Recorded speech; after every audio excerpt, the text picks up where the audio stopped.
How's it going, everyone? In today's video, I'll show you on how you can play Mecha Chameleon with a controller on computer. So this is entirely possible with the Steam input. So what you want to do is to just normally connect your controller to your computer, and basically it will then show up right here saying that your controller is ready to be used.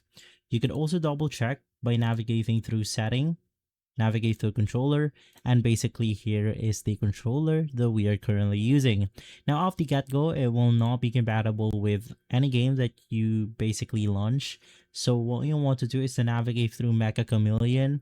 Unfortunately, my Chameleon isn't installed right now, so let's just use Apex Legends as an example. It's going to be the exact same process. So right click on Mecha Chameleon, click Properties, navigate through the controller option, and make sure that the enable Steam input is selected.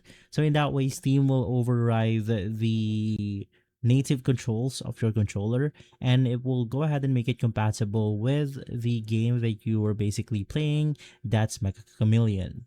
So from there, if your Mecha Chameleon is running, just make sure to restart it, and from there you could use your controller normally.